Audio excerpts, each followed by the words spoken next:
says kasi what she feels, di ba? And if there's one thing and one person that I can't control, it's my mom and her mouth.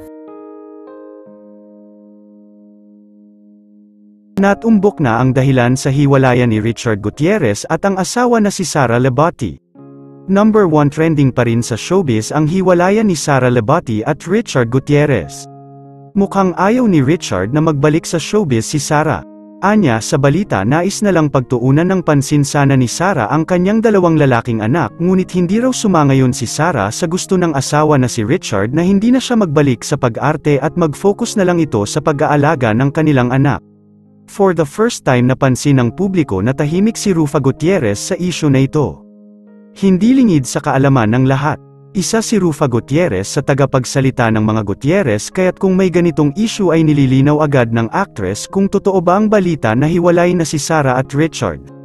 Bagamat sa unang pagkakataon tumahimik ito at walang kibo sa balitang hiwalay na sila.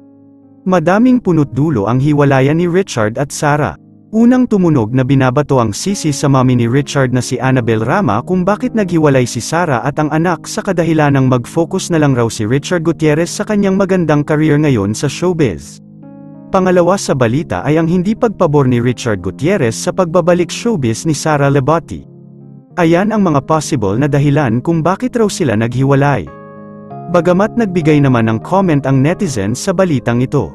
Pag totoong hiwalay na sila, di na talaga ako maniniwala sa salitang I do. Hanga pa naman ako sa klase ng pagmamahalan nila. Parang imposibleng mangyari na maghiwalay kasi ang sweet nila. Baka gusto nila ang private life, hindi naman palagi magkasama sa picture ah. Girl sacrifice, yung tipong lahat titiisin na kayang kalimutan ang sarili niyang kaligayahan alang-alang sa mga anak. Siguro may nakilalang other woman na makinis ang tiyan. Yung walang stretch marks na marka ng panganganak. Nako, mga lalaki talaga. Bagamat tikom pa rin ang mga bibig ni Sara Lebati at Richard Gutierrez sa balitang hiwalay na sila. Mapupunta ba sa annulment ang hiwalayan na ito dahil kasal sila, kaya't possible na kung sila ay hiwalay? Maari ito mapunta sa pagpapa-annul. Ano sa tingin mo? Sana naman ay hindi pa hiwalay si Sara Lebati at Richard Gutierrez dahil may mga anak sila, mahirap ang maging broken family.